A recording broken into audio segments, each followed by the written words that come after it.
What's up, Buck fans? Welcome back to Real Bucks Talk. Today, I want to talk about the victory the Buccaneers had over the Minnesota Vikings, 20 to 17, as you can see on your screen right there.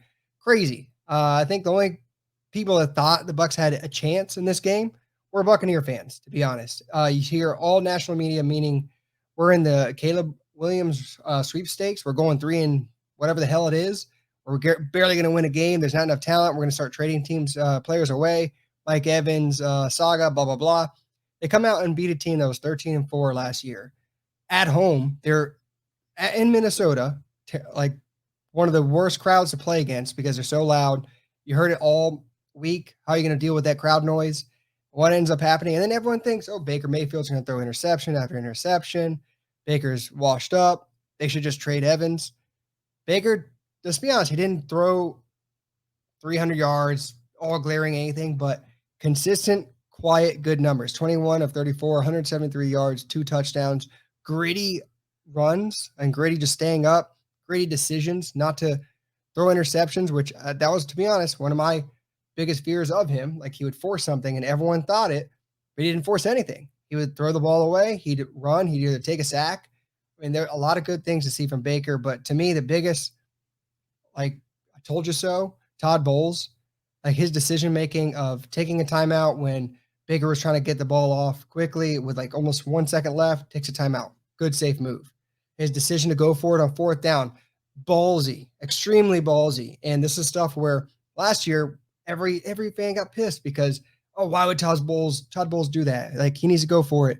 We need to, and look where he went for it at the 20, 30-yard line. Like if we don't get that, we lose the game. And he goes out there. Why? Because he trusts Dave Canales.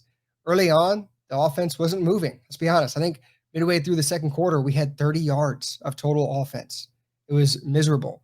And all of a sudden, they go no huddle, and Baker gets a little bit of his magic, hitting quick, and then a deep ball over the top to Mike Evans, who ended up being your leading receiver, 6 catches, 66 yards, and a touchdown, 10 targets. They targeted him pretty quickly after that drive. And I liked how they used him. I mean, he could have had even a bigger day. Evans dropped a touchdown. Like, it literally went through his hands, hit him in the chest.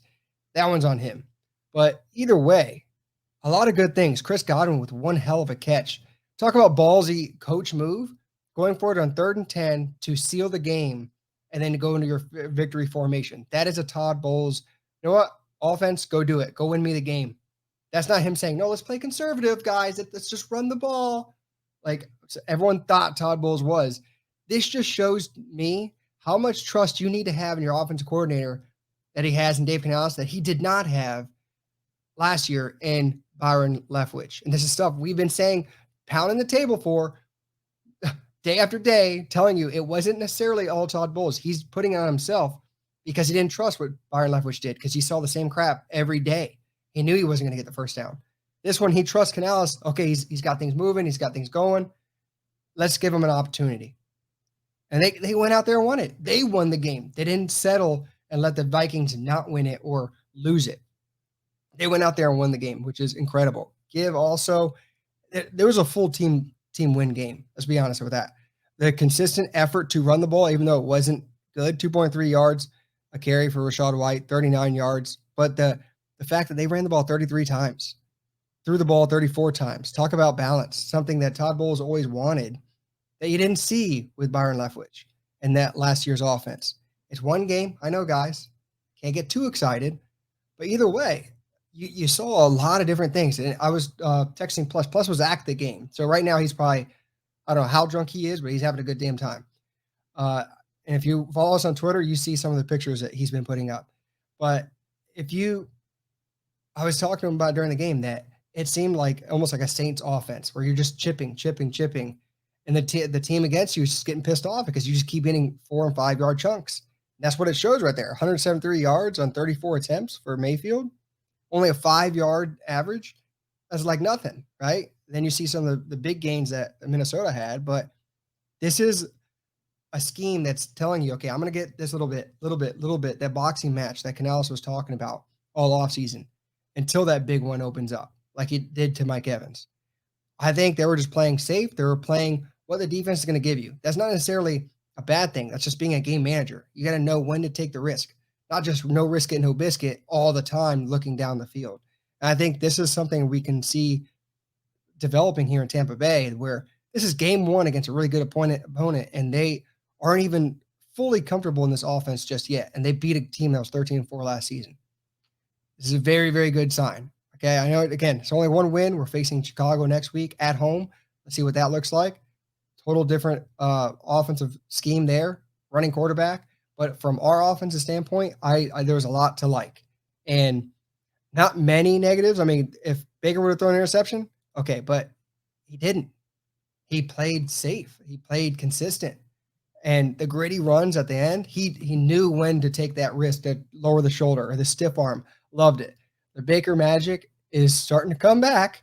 Let's see if it can be consistent. But the big takeaway. I like the consistent effort to run the ball, safe decisions, and then our defense is real. We were saying this all offseason. We're going to have to lean on the defense to let the offense kind of start getting where it needs to be. What can you say bad about it? Devin White went off, tackles all over. I gave us a little scare early. Antoine Winfield with a big sack, strip sack, picks up the fumble, gets our first points of the season because of that. Anthony Nelson with a sack. Just you'll see sprinkled in sacks, tackles for loss. Levante got pummeled by Vita Vea, a friendly fire, but hey, the defense is real. Christian Izien, what a hell of an interception. The guy catches it on the goal line and he strips it from him and starts running it. Like, there was a lot of good things, and dare I say this, I know everyone thinks I hate Logan Hall. He had a good game. He had a damn good game. There were times where I saw him like breaking open. Like, I gotta give him credit where credit's due. A guy that I talk so badly of, and he showed up. Let's see some more of it. I liked a lot. Let's see what happened to Cansey because he had to go out because of his calf again. Hopefully it's not even worse than it was in the beginning. Hopefully it's just precautionary, but we're going to find out later. Either way, guys, your Buccaneers are 1-0. Great way to start the season. Come home against Chicago Bears. Let's see if we can make it 2. Could you believe that? National media may lose their minds. But guys, let me know down below what you think about this Buccaneers team. How excited are you? How hyped are you? Because I know I am, and I can't wait to see them in person next week. Guys, like the video, support us, subscribe if you haven't just yet. And with that said, until the next one.